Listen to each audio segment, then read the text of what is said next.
Is a relationship. It is really a love affair with Jesus Christ. But why fall in love with Jesus and why continue falling in love with Him? Ito po ang ating mensahe ngayon, the Jesus of your needs. Ang Panginoong Jesus na tugon sa ating mga pangangailangan. Matthew chapter 4 verses 23 to 25. Then Jesus went throughout Galilee, teaching in their synagogues, preaching the good news of the kingdom, and healing every disease and sickness among the people. News about him spread all over Syria, and people brought to him all who were ill with various diseases, those suffering severe pain, the demon-possessed, those having seizures, and the paralyzed, and he healed them. Large crowds from Galilee, the Decapolis, Jerusalem, Judea, and the region across the Jordan followed him. May the Lord speak to us personally through these words that we have shared. So what do we see here? That Jesus traveled around. Jesus went around and went everywhere to be among the people. Very especially, Jesus went to be with the needy. And Jesus preached the good news of the kingdom. We should take note here that Jesus preached the good news, not the bad news. Hindi katulad ng nakakagawian ng marami ng mga anak ng Diyos na lagi ang uumpisahan ay kontrobersiya, skandalo, yung nakakapagpaaway, mga divisive issues. But the Lord preached the good news. At ito ay tinutukoy na sa Isaiah 52 verse 7 pa lamang, how beautiful on the mountains are the feet of those who bring good news. Tayo mga Kristiyano ay meron ding dapat matutunan dito that we should bring good news to people, not just bad. And Jesus went around and healed every disease among the people. Lahat ng uri ng sakit, karamdaman, karaingan ay kanyang nilapatan ng lunas. At lahat ng ito ay kanyang ginamot. Ano po ang naging bunga ng makapangyarihang ministeryo ng Panginoon? It is a two-sided ministry.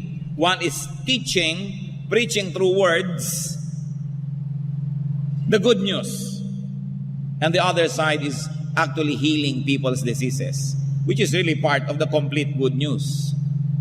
Baliwala na dumagdag ang iyong alam, lumalim ang iyong mga karunungan, pero may sakit ka pa rin. Baliwala na masaulo mo ang mga salita ng Diyos, ang mga laman ng Biblia, pero alipin ka pa rin ng masasamang espiritu.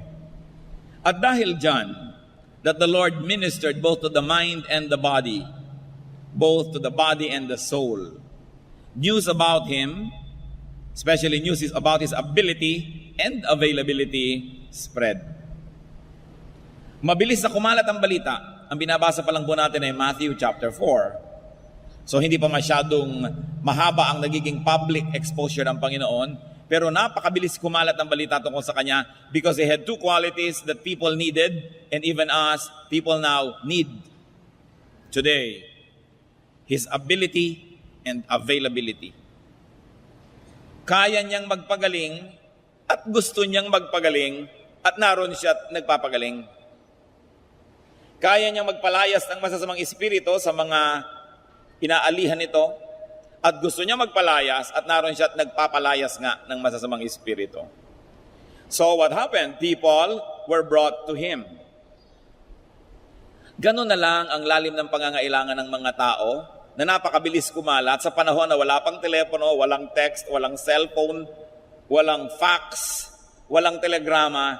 Kumalat ng napakabilis ang balita sapagkat ang mga tao ay uhaw na uhaw sa ganitong uri ng pag-ibig. Pag-ibig na nagpapagaling at nagpapalaya. But we must never forget that His initiative to connect with the people was only reciprocated by the people. Dahil inuna niya at siya ang naunang lumapit sa mga tao at nagpagaling at nagturo, nangyari ngayon na kumalat ang balita, ang ibang mga tao ngayon ay sila na ang lumalapit sa Panginoon. Dahil nauna na lumapit ay ang Panginoon. And what were the added types of burdens here and difficulties and illnesses? Severe pain. Isa po sa malapit sa aking puso na ministry is to manage pain. Lalong-lalo yung mga cancer patients. Yung sinasabi nilang talagang hindi na pwedeng dugtungan pa ang buhay dito sa lupa.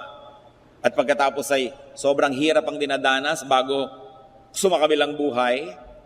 Ito po isang ministry na gusto kong magawa natin ng paraan to be able to manage pain of people, that if their physical death cannot be avoided and cannot be delayed, at least to minimize their pain. At kung kayo po ay nagkaroon na ng mga kamag-anak, mahal sa buhay, na nakaranas ng ganitong uri ng mga kasakitan, alam niyo ang ibig kong sabihin. People with severe pain were brought to the Lord, and the Lord healed them. You have no control over severe pain. And then people with demonic possession, tinitirhan ng masasamang espiritu ang kanilang lupang katawan, you have no control over these spirits. You needed somebody that had greater power than those spirits. And those people were brought to the Lord. Once more, people have no control of themselves and their lives. And they were set free by Jesus. Then those who had seizures, yung mga biglang nalang kikisay, biglang bubula ang bibig, biglang manginginig at biglang tumutumba, wala kang control dyan, hindi mo alam kung kailan darating. You needed somebody who controlled higher powers to be able to put that under control. And they were healed by the Lord. At siguro yung pinakamalala na dito na talagang walang control sa sarili, yung mga paralyzed. Mga paralitiko na ang sarili, hindi maitayo, hindi maigalaw ang sariling kamay, hindi maangat ang sariling paa. Wala talagang kakontrol-kontrol. And they were brought to the Lord, and the Lord healed them. Sino tayo sa mga pinag-uusapang ito, mga kapatid? Sino ang mga mahal natin sa buhay dito? Yung may mga severe pain, and we're talking about all kinds of pain now, not only physical. Emotional pain, spiritual pain, ang Panginoong Hesus pa rin ang sagot dyan. Humahanap tayo ng kalutasan sa mga alak, mga drugs, mga paglilibang, pagpapasarap. Subalit ang sarap ng katawan, maaari ngang makamit. Subalit ilang saglit lamang, ito ay naglalaho. Parang air conditioning, na pag pinatay mo ng air conditioner, biglang iinit na uli. Parang pagpapaypay nyo, kaya kayo paulit-ulit. Pagkatapos ng isang paypay, may hangin, pero wala na uli. Kailangan mong ulitin na naman at ulitin at ulitin. Kasi sandali lang ang sarap. Ganon din, ang sarap na panandali ang hinahanap ng tao para malutas ang kanyang mga suliranin. Pero merong sagot dyan na permanente, hindi nagbabago, at walang bayad. Ito ang pag-ibig ng Panginoon, na kung papayagan natin na maging lunas ang ating mga karamdaman, ay walang salang magiging mabuti para sa atin. Sino tayo dyan? Yung may mga problema ng demonic possession? Maring literally we are possessed, or our loved ones, or symbolically we are possessed. Hindi mo makayang bitawan ng isang bisyo, hindi mo matalikuran ng isang kasalanan. Nasasabi mo yung mga pinagsisisihan mo at ayaw mo namang sabihin. Nagagawa mo yung ayaw mo talagang gawin, pero ba't yan ang laging nagagawa? Para ka na rin possessed. Maaring tayo yung nagkakaroon ng seizures. 90% of the time, you are in control of yourself, pero biglang dumarating yung mga panahon na wala kang kakontrol-kontrol. Para ka na rin dinapuan ng seizure. And then there may be among us people who are really paralyzed. Those who are spiritually and emotionally paralyzed. Halos patayin ka na nang bumubugbog sa'yo at nagpapahirap sa'yo, pero wala kang magawa na lumayuman lang at ipagtanggol lang yung sarili, para kang paralyzed. Because you're emotionally paralyzed. At marami po mga battered women, ganon. Talagang nanganganib na ang buhay, halos pinapatay na, pero wala man lang magawang hakbang, parang paralyzed. Hindi alam ang iisipin o gagawin. Na meron tayong mga problema sa ating mga anak, sa ating mga mahal sa buhay, wala tayong magawa para tayong mga paralyzed. Ganyan din ang mga dinala sa Panginoon. And the good news is, lahat po sila napagaling ng Panginoon. Ano man ang ating dinaramdam, ano man ang ating mga sakit at ang mga mahal natin sa buhay, si Jesus pa rin ang dapat nating lapitan. At hindi naman mahirap sapagkat siya na una ang lumapit, siya na. Napakabuti ng Panginoon. Bagay na pinupuri. Kaya minsan ang Panginoon ay naglalakbay at sa pagpunta niya sa ibabaw ng isang burol, nakita niya yung Jerusalem na nasa ibabaw ng isang mas mataas na burol. At siya'y napaiyak. Sapagkat sabi niya, kawawa ang mga tao, sila'y ligaw. Napakarami nilang dinadalang karamdaman, hindi nila alam kung kaninong doktor dadalhin. Nakita niyo po sa ating bayan, narong sumikat ang isang nagdodoktor-doktoran na napapababa niya yung araw. Tapos nabisto ng lahat, fake pala. Narong sumikat ang mga faith healers na nabisto rin yung iba, mga atay-atay pala't balon-baluna ng mga manok, yung mga tinatanggal sa'yo. O operahin ka, biglang electric fan ang makukuha sa loob ng iyong tiyan. At maraming naniniwala sapagkat mga desperado. Kung sinong umusong doktor doon, punta doon. O nauso ang ganitong gamot, o nauso ang ganong herb, kahit talag saan ang tao. Sapagkat lahat ng tao ay may karamdaman. Lahat ng tao ay may kinatatakutang mga sakit. Pero si Jesus ang sagot. Kailangan nating maintindihan, we should be able to operationalize in our daily life what it means that Jesus is our healer. That Jesus is the answer to all our needs.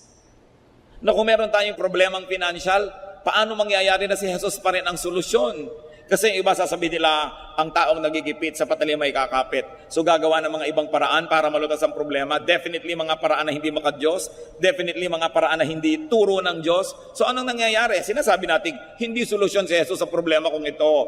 Kailangan si Satanas ang solusyon dito. Kailangan gumawa ako ng mali para masolve to. Kasi kung tama lang, hindi pwede.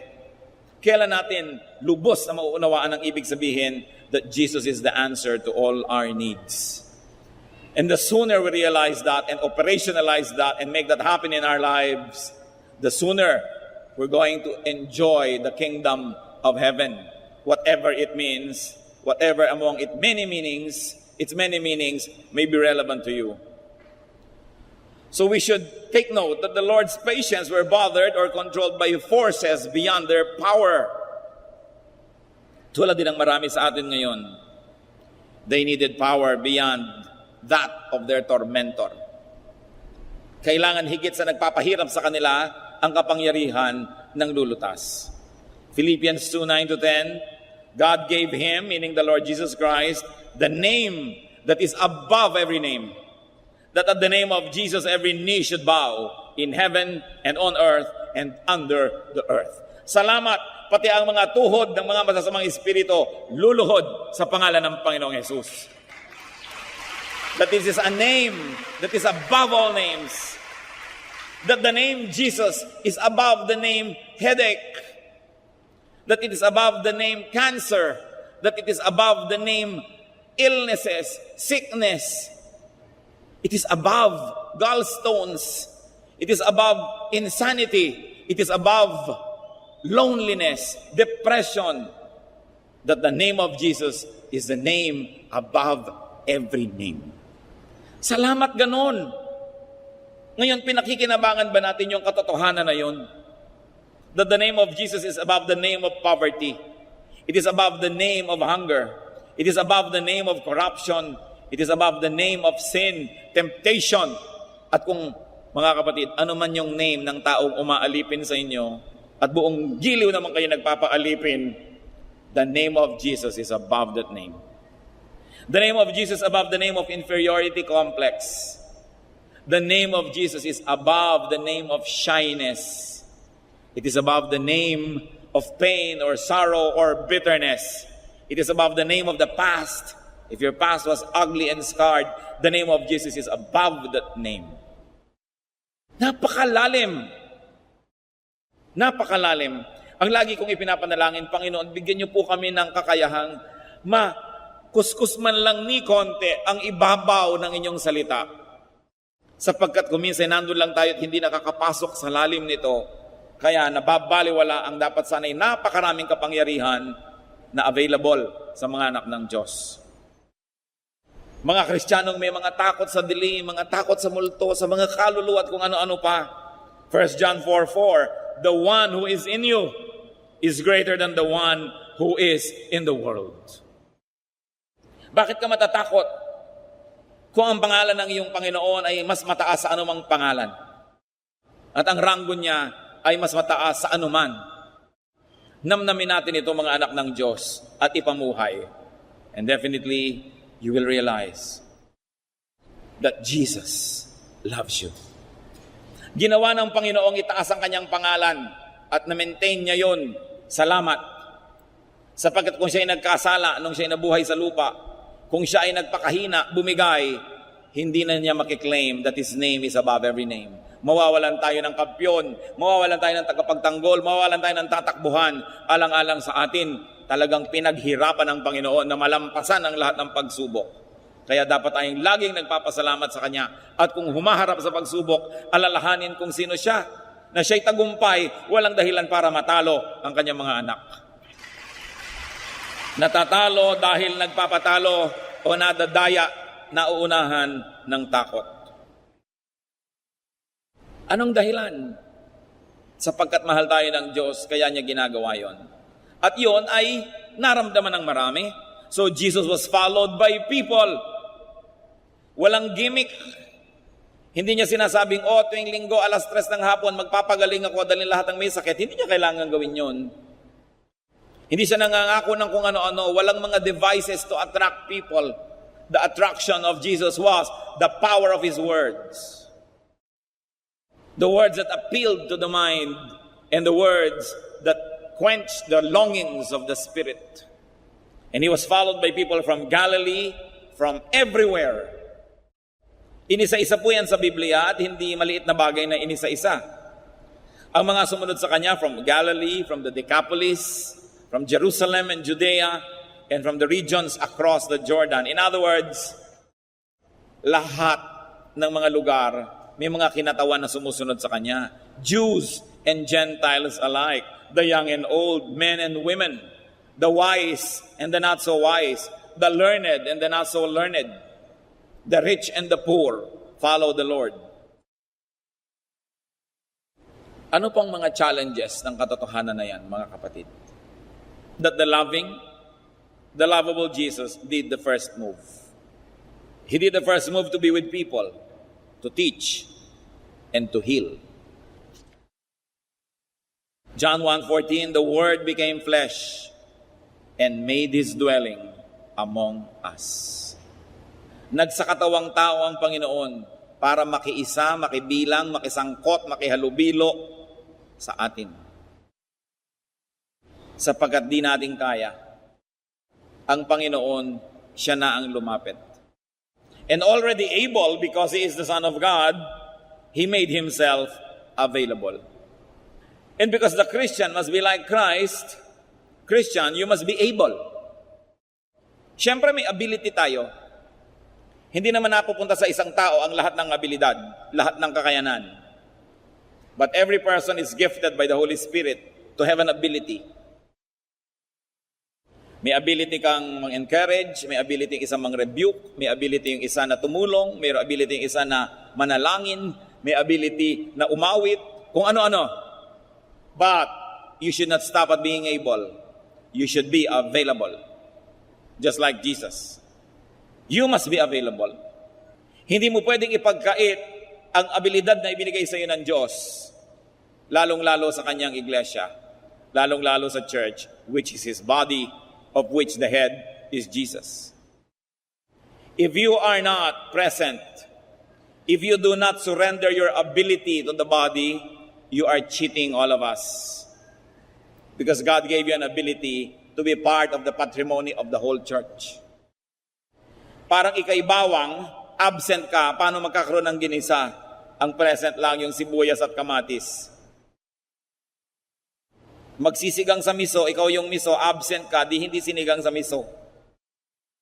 Ano pong ability nyo, mga kapatid? Alam nyo yan? Available ba kayo? O yung mga ability nyo, itinitinda nyo lang sa labas.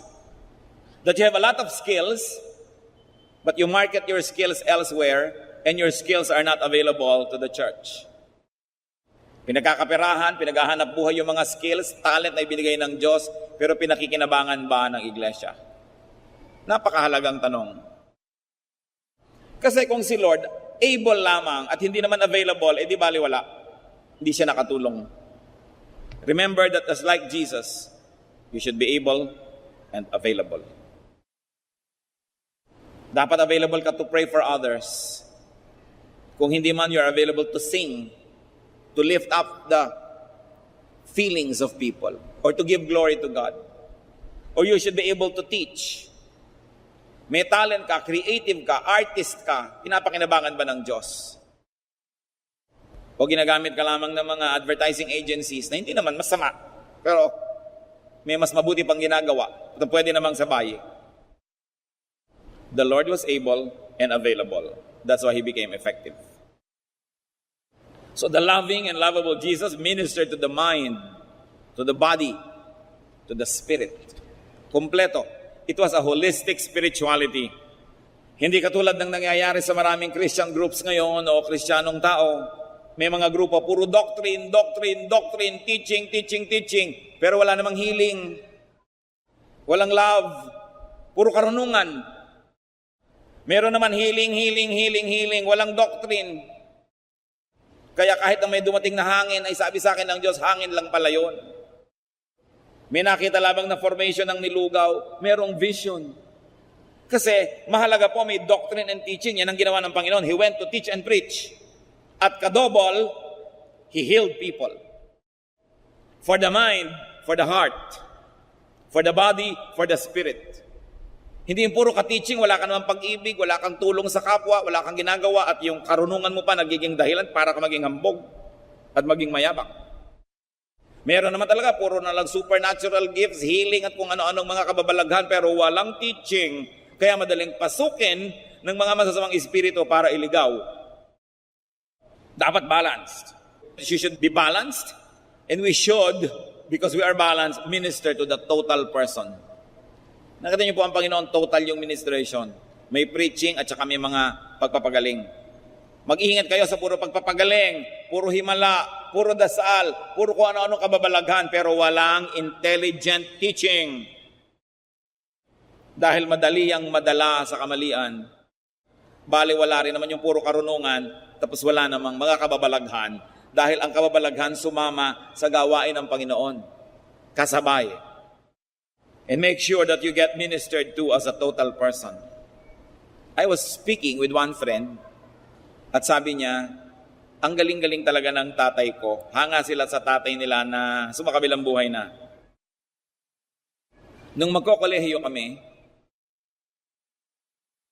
miniting kami magkakapatid at sabi, pinag-uusapan kung anong pag-aaralan namin sa kolehiyo.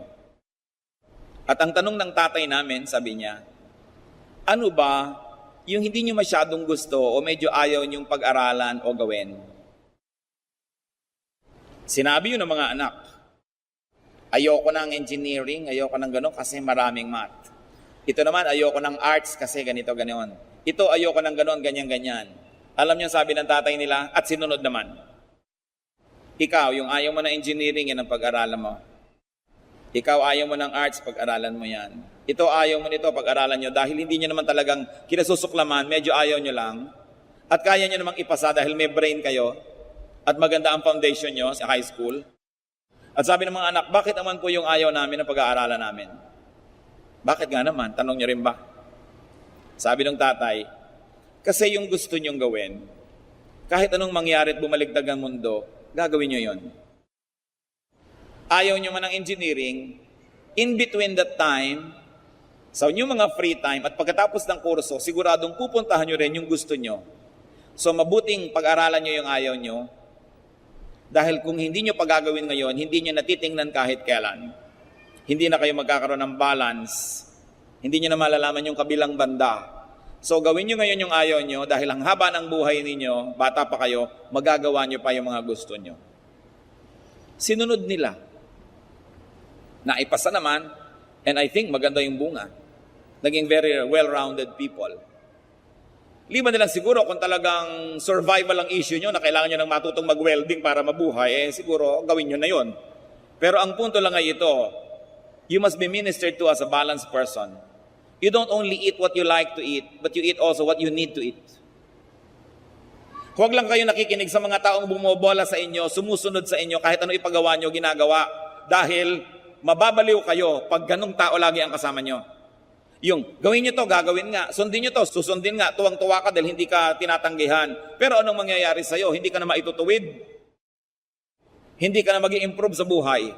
So dapat nakikinig ka doon sa nagagalit sa iyo, pinapagalitan ka, mali ka, ganyan. Pasalamat ka kung may nagaganoon. Kasi pakikinggan mo lang naman, ikaw naman ang magpapasya kung gusto mo sundin. Pero at least nadinig mo. Don't surround yourself with people that always admire you and say yes and agree with everything you do because mapapahama kayo. Lalong-lalo ka ang mga taong yon ay umaasa sa inyo, binibigyan nyo, nireregaluhan nyo. Natural, papayag. Kahit pag ibitin nyo yan, pati warik, gumulong, gagawin, lalo't binibigyan nyo. Makikinig kayo doon sa mga taong sumasalungat. Lalo't alam nyo na matalino yung tao, hindi naman talaga galit sa inyo, kaya sumasalungat, sapagkat doon tayo nagkakabalance. Alam nyo si Lord, very balanced. How did He grow?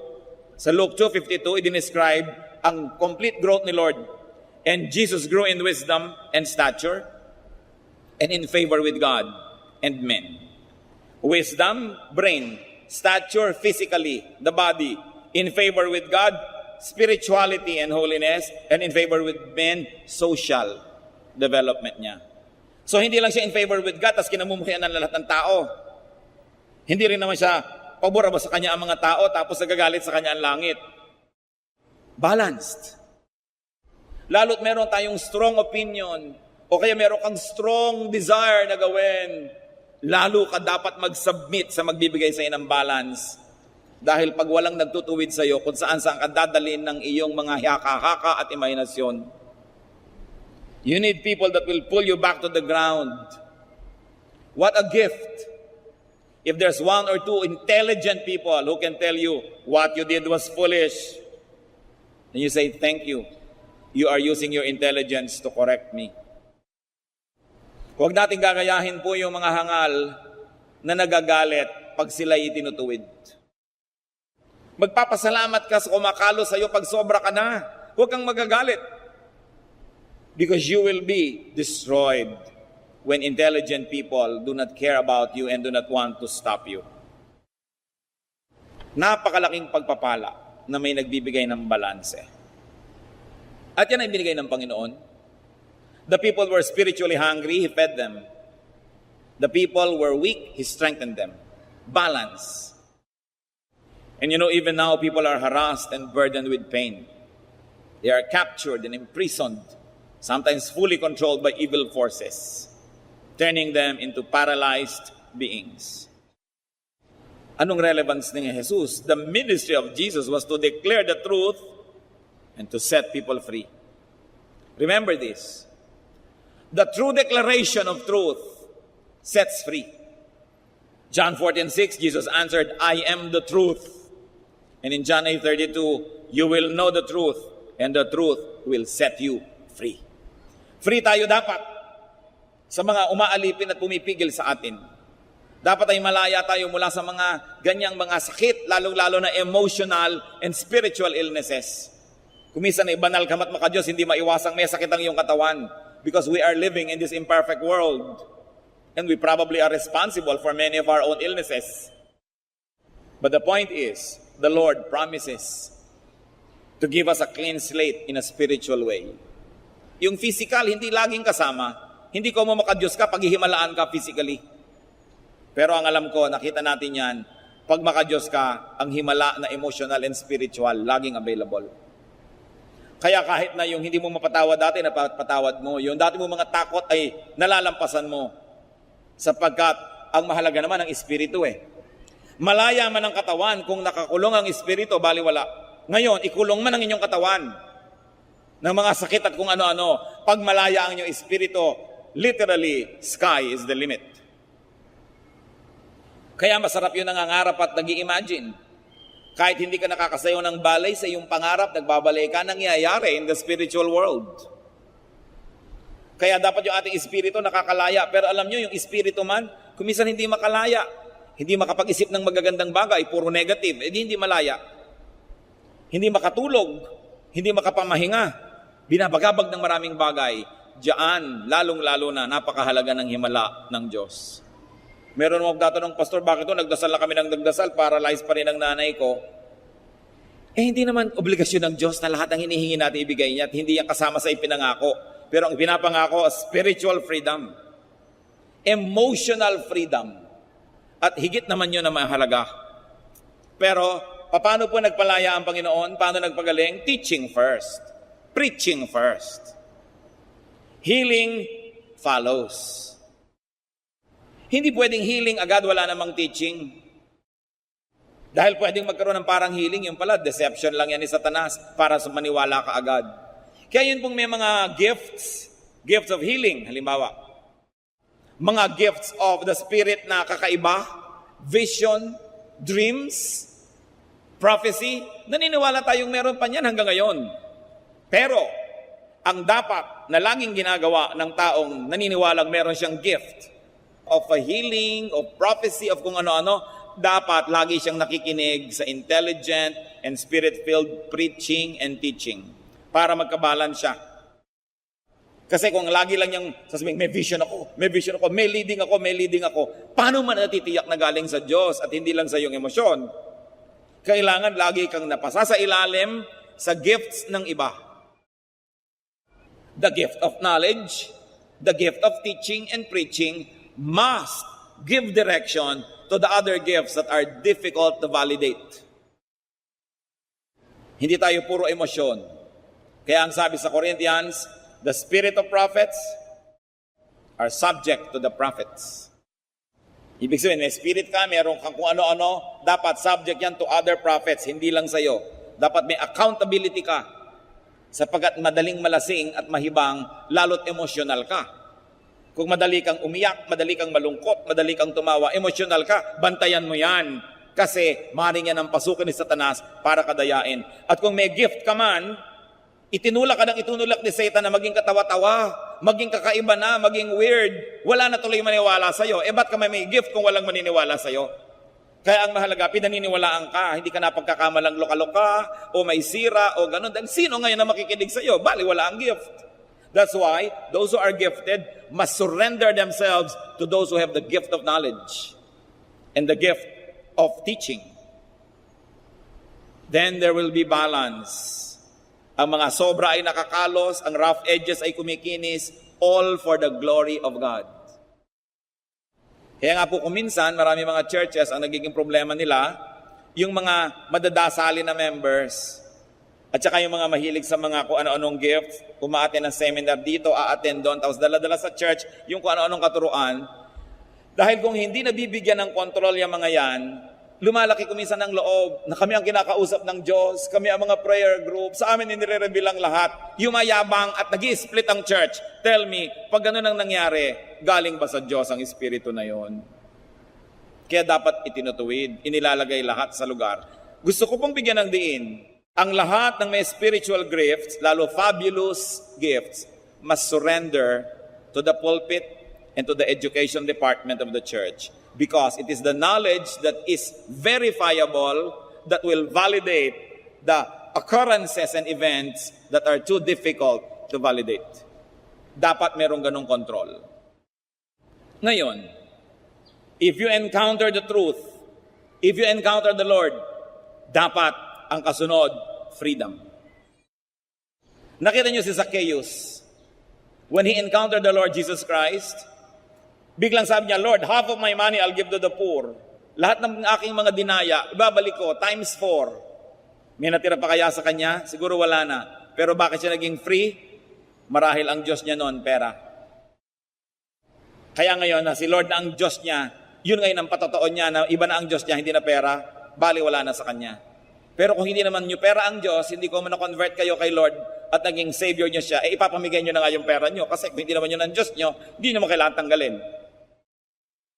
The Samaritan woman, anti-social, alas 12 na tanghali, iigib para walang makitang kapwa-tao doon sa balon. Pero nung na-encounter niya ang Panginoon, pumunta pa sa village, sabi niya, I have met somebody. Kailangan makilala niyo siya at hinakot yung mga tao sa Panginoon para maturuan. Yung babae, na nag-iipon ng kung ano-ano mga pabango para sa kanyang sarili. Nung nakilala niya ang Panginoon at nakalaya siya, yung pabango niyang mahal, binasag niya at binigay niya sa Panginoon. Because when you encounter the truth, the automatic result is freedom. Ito ngayon ang tanong, are you free? Alam nga naman, lagi mo nadidig yung salita ng Diyos, tapos kirida lang, di mo maiwan-iwan. Alangan naman na nakikinig ka lagi at nagba-Bible study pero bisyo lang, hindi mo matalikuran. You are not free. Kailangan, after the truth is heard, freedom follows.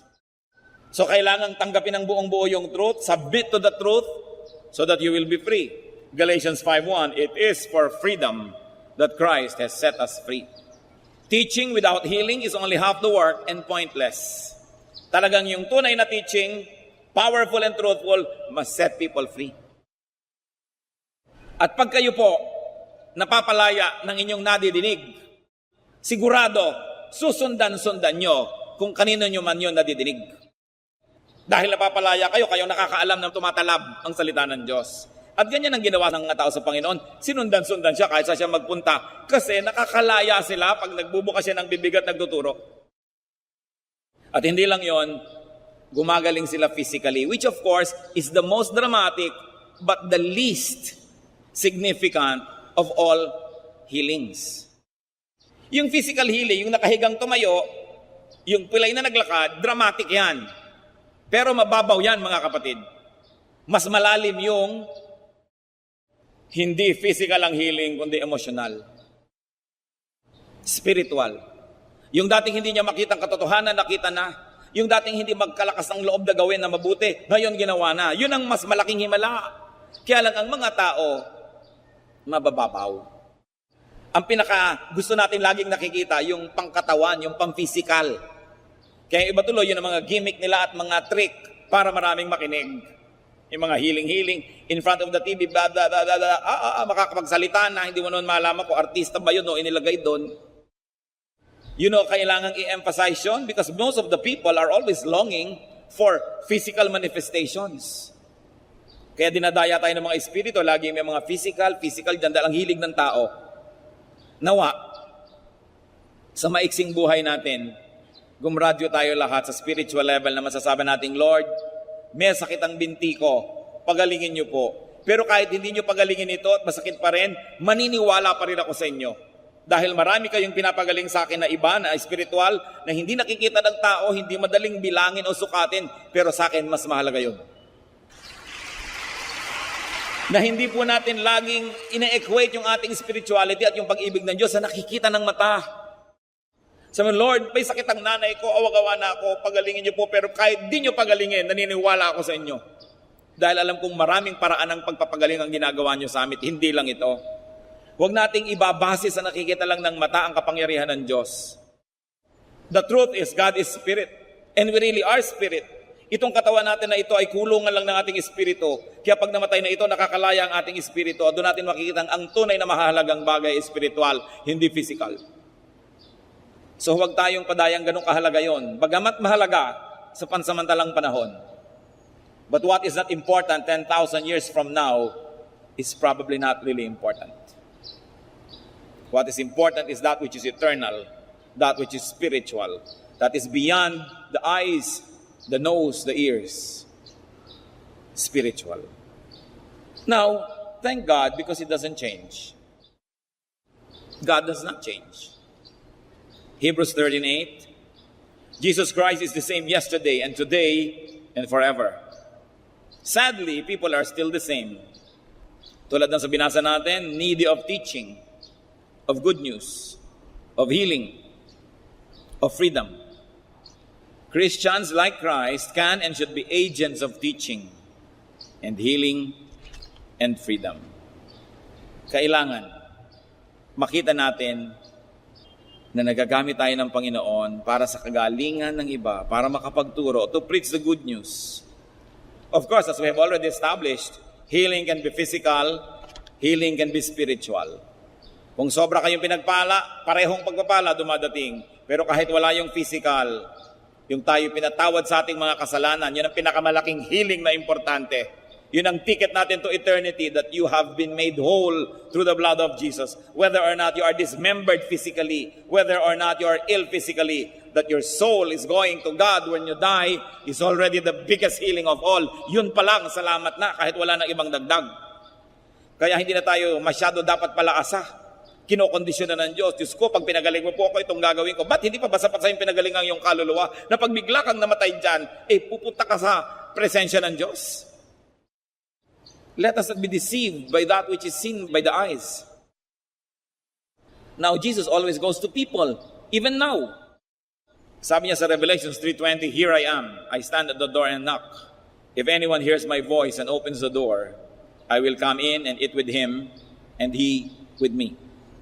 Narito ako, tumutok-tok sa pintuan. Sino man ang makarinig ng aking tinig at pagbuksan ako, papasok ako at makikisalo sa kanya sa pagkain.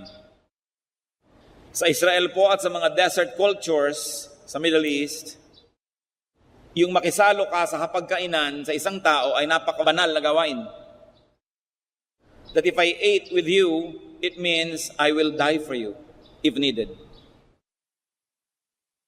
So hindi lang basta't merienda o kainan itong pinag-uusapan ng Panginoon. Sabi niya, kumakatok ako sa pinto, pag pinagbuksan mo ko, I will die for you. I will protect you. Pagbuksan mo lang.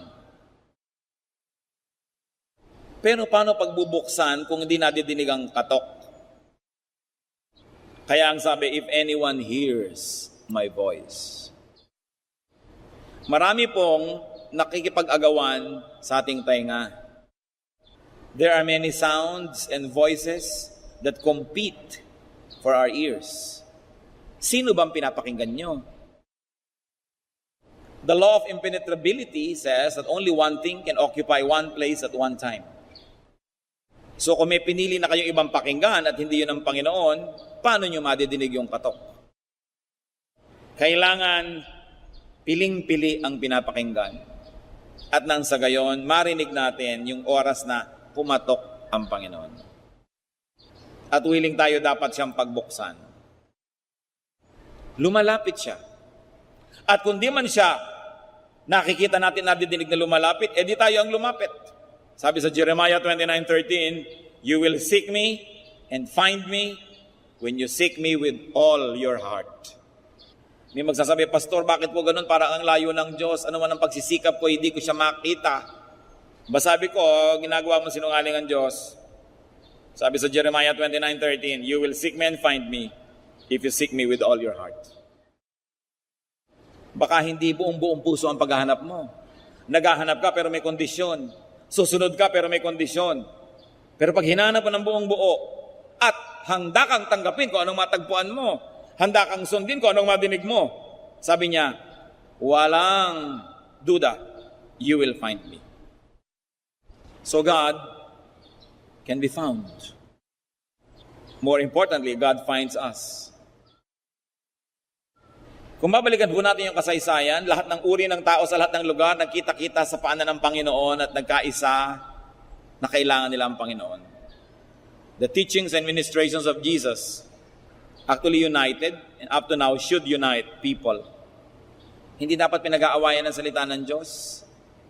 Hindi dapat naghahati-hati ang mga anak ng Diyos. Nagkakahati-hati dahil sinusunod ang mga sariling luho, ang sariling kagustuhan, ang yabang, ang pride. But you see, when the Lord taught and when the Lord healed people, every type of person gathered around Him. Dapat hanggang ngayon ganun.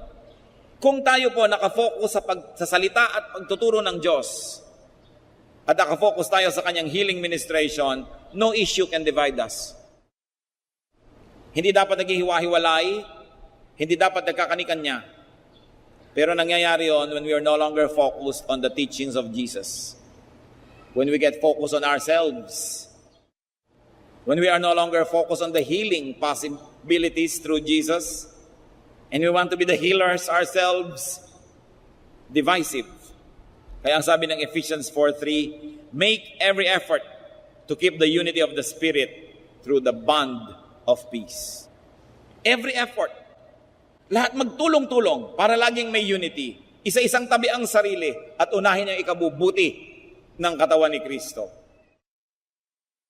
It goes without saying that teaching should not result in division.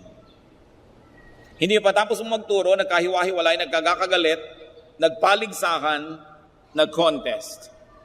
1 Corinthians 1:12-13, if one of you says, I follow Paul, another, I follow Apollos, another, I follow Cephas, still another, I follow Christ. Is Christ divided? Was Paul crucified for you? Were you baptized in the name of Paul? Sabi ko, sinasabi natin, dito ako sa leader na ito, doon ako dito, nagkakahati-hati. Teka, sabi ganon. Bakit kayo ganyan? Hati ba si Kristo? Hindi. Kaya dapat hindi nahahati ang kanyang katawan. Sino man ang gumagawa para ito'y guluhin, hatiin, yanigin, paghiwa-hiwalayin ng mga anak ng Diyos, ay hindi tumutupad sa kagustuhan ng Diyos. Siya ay sumusunod sa kagustuhan ng demonyo. Napakalinaw ng mga salita ng Diyos. At bilang Kristiyano, dapat yung ipinaglalaban, sinisikap, ginagawa ang lahat, that you be taught about the kingdom of God, that you experience the kingdom of God, that you be healed at various levels and in many ways. So welcome Jesus into every room in your house, into every compartment of your heart. Go to Jesus and bring others to Him. If you are a faithful Christian servant, you will go to people. Kayo mismo. Hindi ko maisip na may mga tao na nakatanggap ng kaligtasan, nakakakilala kay Jesus, pero hindi dinadala yon sa kanyang mga kapwa-tao. Na kaya niyang maupo sa isang lamayan, makipagkwentuhan sa mga walang katuturan mga bagay, sa exchange rate ng dollar, sa mga tungkol sa kung ano-ano mga political issues, 30 minutes, 1 hour, pero hindi nababanggit ang Panginoong Jesus. Hindi dapat yon sa mga anak ng Diyos. Kahit saan tayo magpunta tulad ni Jesus, magturo. Yun ang ginawa niya, he taught. Because when you teach, there will be healing. Ngayon yung kailangan sa aming lumakad ka lumpo, gumising ka patay, hindi ganong healing. But when you teach, the emotion, the spirit will be ministered to. And there will be healing, mostly invisible. But you are a Christian, do what Christ did. Go and teach. Luke 10:1-2, the Lord appointed 72 others and sent them 2 by 2 ahead of him to every town and place where he was about to go. He told them, the harvest is plentiful, but the workers are few. Ask the Lord of the harvest, therefore, to send out workers into his harvest field. Mga kapatid, nung ako po'y nakakilala sa Panginoon, 1973, di pa uso yan. Konti lang ang may Bible. Pag dala-dala mo pa nga yung Bible mo, ano yan? Wala. Ano nga yan? Ano ba? Wala nga. Ano nga yan? Bible. Hindi mo maipagmapuri dahil baka kamapagkamalang may sira o kung ano dahil dala-dala mo. Pero ngayon, hindi na ganon. Ngayon, mga kapatid, kahit saan ako magpunta, people are asking, Pastor, may day by day na po ba dito sa amin? Kailan kayo maglalagay dito? Lagi na lang sabi ko, kulang po tayo na manggagawa eh. Alam niyo po ang tingin ko ngayon, dahil siguro sa panalangin ng mga nauna sa atin, nung mga Kristiyano, nung unang panahon pa, 1910, 1920, na halos talagang para kami ketong ang tingin ng mga tao dito pag nagba-Bible ka nun. Nung pamananalangin na sila, and throughout the generations, the Christians were always praying, andito na ngayon, the harvest is plentiful, but the workers are few. Kaya nga po kayo dyan, aking gustong lagi na lamang na bigyan ng hamon. Mag-Bible study naman kayo, mag-lead kayo. Kung hindi kayo marunong, hindi kayo sanay, we will train you. But do Bible studies in offices. Kung ayaw niyo sa office niyo, sa office ng iba. I encourage businessmen and employees. You want to become pastors, we will train you to be doubly productive pastors. We will not ask you to resign. We're not going to ask you to leave your jobs or your businesses, but we'll train you to be pastors para dalawa ang ginagawa niyo. You're doubly productive. It's possible and it can be done. In fact, it's the only way to do Christian ministry now. Because when the workers are supporters of themselves, then the resources of the church doesn't get strained and more work is done. But I'm telling you this, work because the laborers are few. Huwag niyong ipagkait sa iglesia ng Diyos ang mga karunungan, training, and education na ibinigay sa inyo ng Panginoon. Kailangan natin pagtulong-tulungan ito.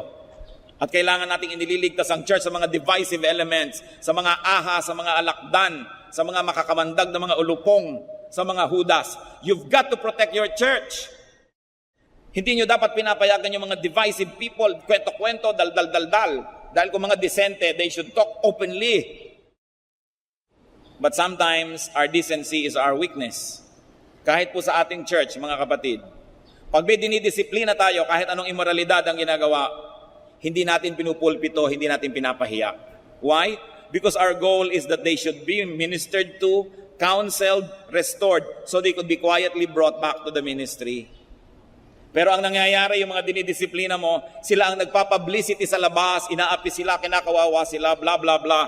blah, blah, blah. And our silence sometimes works against us. But we choose to be decent nevertheless. If people choose to be evil, let them be evil. But this church chooses to be decent. Ang tatandaan nyo ito, ang church train ng workers, alam nyo yan. Marami tayong tinutustos, umi-import tayo ng maraming mga mahuhusay na teacher to train our workers. Encourage tayo ng encourage na magka-ministry ang mga tao. Anong kabaliwan kung meron kang manggagawa na matino, tatanggalin mo, matino pala? Anong kabaliwan na may manggagawa kang mahusay, didisiplinahin mo, mahusay pala? Maniwala kayo at kayo laging manalig. Pag may worker na inalis o may worker na dinisiplina, siya ang may problema. Dahil gustong-gusto nating magka-worker, ano't aalisin mo? Bakit? Kaya huwag kayong papayag na ang church sinisiraan. Because this is the body of the Lord. Pero yun nga, hindi katakataka dahil maging sa 12 disipulo ng Panginoon ay may Judas. Dapat lang tayong maging maingat na hindi tayo maging ganon o hindi tayo yung kasama nun. And going back to the ministry of the Lord, teaching, preaching. Mga kapatid, magturo na kayo. Kailan pa kayo magtuturo? Pag paralyzed na kayo? Pag naghihingalo na kayo? Pag nakaburol na kayo? Kailangan kayong gumawa ng paraan. Maglingkod kayo. Ang daming mission fields for us. Sa sandali ang buhay, lahat tayo ay mamamatay din. Dapat bigyan ng katuturan. Kung hindi nyo man maibigay ang 100% attention nyo sa work ni Lord, bigyan nyo naman kahit konting pagtingin. Maski kaprasong kabahagi ng ating buhay, huwag lang yung uupo dyan paglinggo and see you next week. Sayang ang mga galing nyo. Talagang naniniwala ako yung aking kutob sa lahat sa inyo, may kanya-kanyang kagalingan, pero available ba? Yung iba naman, magtutulong na nga, pero mga senyor at senyor pa, nandito na ako, nasa na ang chalk, nasa na ang blackboard. Ikaw, aba sister, pagka tumulong ka sa church, bring your own blackboard. Bring your own. Buti ka hindi bring your own elevator. Ganun talaga, huwag mong asahan na kung ikaw nag-volunteer work, bigla ka namang isa pang trabaho, asikasuhin ka lamang at suyo-suyuin. Talagang kakapalan mo ang iyong dibdib, may mga frustration. Kung minsan yung katrabaho mo, katulad mo rin nagsisimula, hindi rin marunong o naiinis ka. Pero pag nagpadala ka doon, walang matitira sa army ng Diyos. Kailangan mo, nandito ako dahil tinatawag ako ng Diyos. Kahit ano, pag makita ko dito, mag-enjoy ako at hindi, gagawin ko dahil itong dapat. Hindi dapat maninipis. When you go to people and when you minister to them, people will also go to you and find satisfaction. This is always the best. That when you minister to people, they find satisfaction. Remember that the goal and result of teaching is healing. Baliwala ang teaching that doesn't end in healing. So heal and be healed. Tulad ngayon, ano pong healing ang kailangan natin sa Panginoon ngayon? Diyos naming Ama, tulad ng mga tao doon na naghahabol kay Jesus, ganyan din kami ngayon. Sari-sari ang aming mga karamdaman. Physical, emotional, spiritual. Nananalig kami sa iyong salita. Nananalig kami sa iyong galing. Nananalig kami, Panginoon, sa iyong pag-ibig. Pagalingin niyo nga po kami. Pagalingin niyo po kami. Panginoong Diyos, nakita mo po kung mga anak mo, naniniwala na kayo'y nagbibigay. Naniniwala sa inyong kapangyarihan. At higit dyan, Panginoon, dahil alam na may pangangailangan. Kumilos kayo, Panginoon. O Lord God, in the name of Jesus, your Son, open the windows of heaven and pour blessings